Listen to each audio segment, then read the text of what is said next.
نہیں کوئی بڑی خبر نہیں ہے. دیکھیے گورنر صاحب سے کہا گیا ہے, گورنر سرور صاحب کی بات کر رہے ہیں کہ وہ گورنر ہی رہیں. یعنی پرانی تنخواہ پہ کام کریں؟ نہیں تو پرانی تنخواہ کو کم تو نہیں ہے, پرانی تنخواہ بڑی اچھی ہے. کوئی 40-50 ایکڑ کا وہ ریزیڈنشل وہ کمپلیکس ہے جس میں وہ رہتے ہیں, جو اتنا بڑا ہے کہ جس میں گندم کاشت کی جاتی ہے, جس میں ایک سکول ہے. یہ آپ کے علم میں ہے؟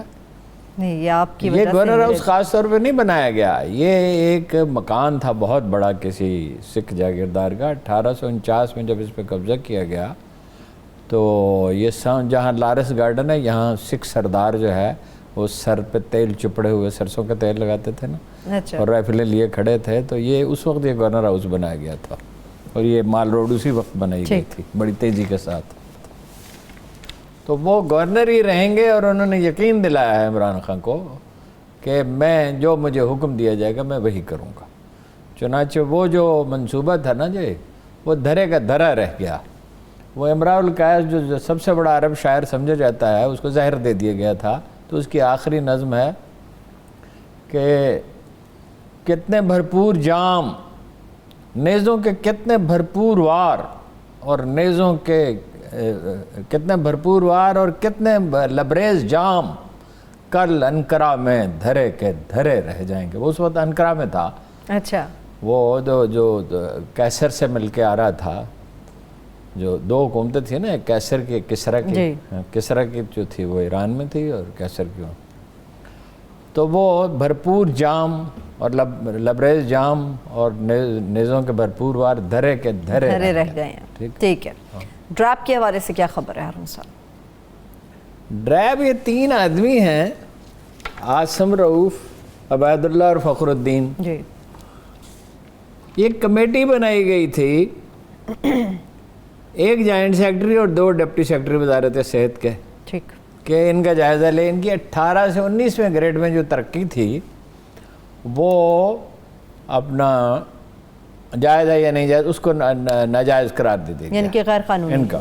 اس میں کہ ایک صاحب کی ترقی ایسی ہے, عاصم رؤوف صاحب کی, کہ وہ ایک ایکٹنگ چیف ایگزیکٹو تھے اختر حسین, جو 2 دفعہ فوت ہوئے ہیں. جو 2 دفعہ فوت. وہ اختر حسین صاحب ایگزیکٹو چیف عارضی طور پہ بنے, تو انہوں نے ان کو دے دی بیک ڈیٹ سے, اور بینیفٹس بھی دے دی. یہ وہ گروپ ہے. ڈاکٹر فیصل سلطان آدمی تو اچھے ہیں, اور کرونا میں بڑا اچھا کام کیا اور بڑا گائیڈ کیا, اچھا بڑی کنٹریبیوشن ہے, ہسپتال بھی بڑا اچھا چلا ہے, لیکن اس مافیا کا کچھ بگاڑ نہیں سکے. اب یہ اس کمیٹی نے سفارش کی کہ FIA یا نیب اس کو ٹیک اپ کرے. اچھا, یعنی کہ اس مافیا کو لگام اب پھر وہ ڈالے گی. مافیا کوئی چھوٹی سی مافیا ہے, انڈیا سمیت کئی ملکوں میں ان کی فیکٹریاں ہیں, ان کے پیچھے کھربوں روپے کی وہ انڈسٹری ہے دوا سازی کی, جو قیمتیں ہر سال دگنا کر دیتی ہے. اگر دگنی نہ کر سکے تو 1.5 گنی تو کر ہی دیتی ہے, بڑھائی دیتی ہے. ٹھیک ہے نا جی. یہ لوٹ مار ہے, جیلی دوائیں ہیں, لوٹ مار ہے, وہ ان کے پیچھے کھڑی ہے. انہوں نے 450 دوائیں, پہلے تو وزارت سے کابینہ سے اجازت لی, جان بچانے والی دوائیں انڈیا سے منگوانی. اس ایما پر وہ دوائیں منگوائی. اور کیا منگوایا انہوں نے؟ آج آپ کچھ اور انکشافات کر رہے ہیں. شیمپو منگوائے. ہاں ٹھیک ہے. اور یہ جو سر درد وغیرہ کی گولیاں ہوتی یہ بھی منگوائی. نمک منگوایا, پاکستانی نمک. پاکستانی نمک ہی پاکستان میں منگوایا گیا؟ کہاں سے؟ انڈیا سے پیک کیا ہوا منگوایا. یہ جان بچانے والی دعا ہے نا نمک.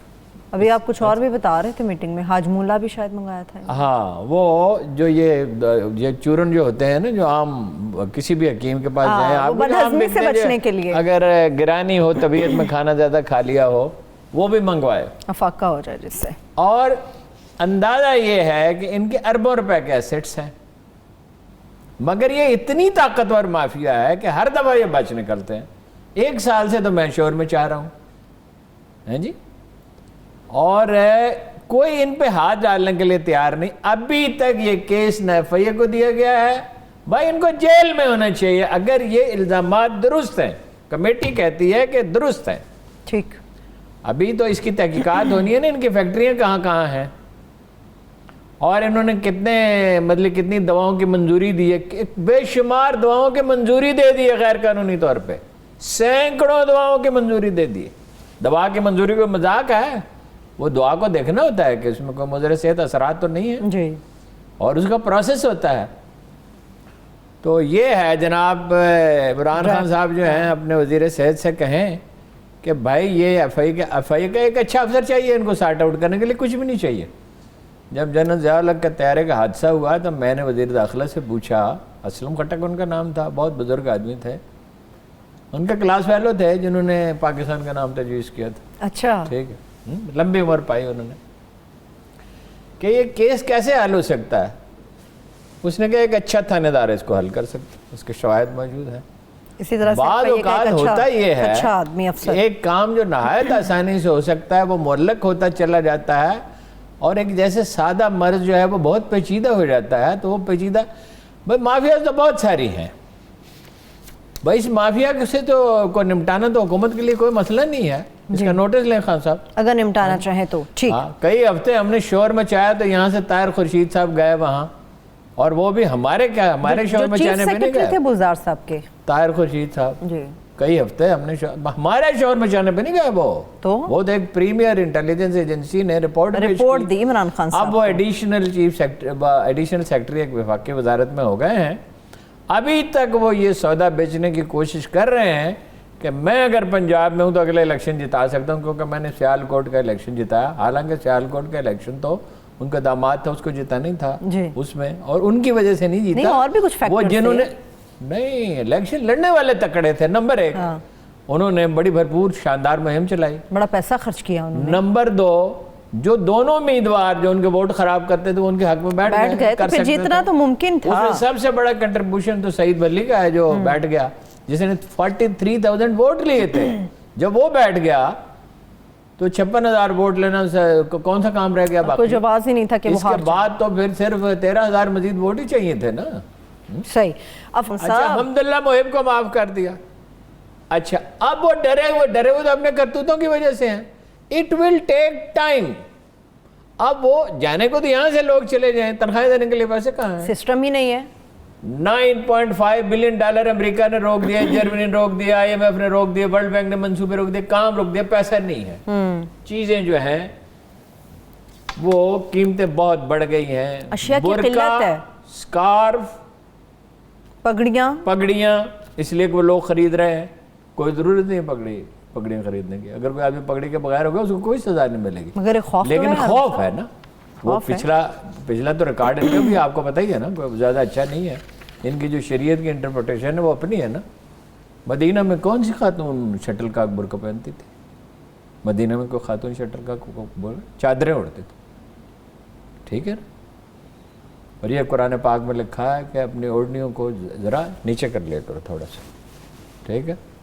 अब इनकी अपनी शरीयत, ईरान में तो ये मसला नहीं है। ईरान में तो खातीन यानी बहुत आज़ादी के साथ हमने देखा। मैं गया था 5 साल पहले, फिल्में भी ऐसी पता चलता है घरों में जैसा मर्जी वो लिबास पहने, मगर बाजारों में आए तो बस सर ढापा हुआ, बाकी कोई पाबंदी नहीं है। बाकी कोई पाबंदी नहीं, ठीक है जी। और तालिबान जब 92 में दाखिल हुए थे तो उन्होंने सिर्फ 2 बातें कही थी। मर्दों से कहा कि ईरान की तरह नेकटाई के बगैर सूट पहने, और खातीन से कहा कि स्कर्ट के नीचे पाजामा पहने, ठीक है। और एक खातून बरतरफ नहीं की गई थी किसी दफ्तर से। दफ्तर में तालिबान का रवैया थी। अब के तालिबान का रवैया हारून साहब नहीं, अब उससे तो बहुत देखिए ना। अब तो वो ये यहाँ तक, उस वक्त तो उन्होंने डॉक्टर नजीब को फांसी पे लटका दिया, तब तो वो कह रहे हैं हाँ माफी है। अगर वो इसकी खिलाफ वर्जी करें तो एतराज किया जाए ना, ठीक है। 4500 तो अमेरिकी फौजी एयरपोर्ट में बैठे हुए हैं, उनका काम है एयरपोर्ट का निजाम चलाना। भी बैठे हुए हैं। आप मुझे बताएं कि एयरपोर्ट का इक्विपमेंट अगर पूरा काम नहीं कर रहा तो इसका जिम्मेदार तालिबान है?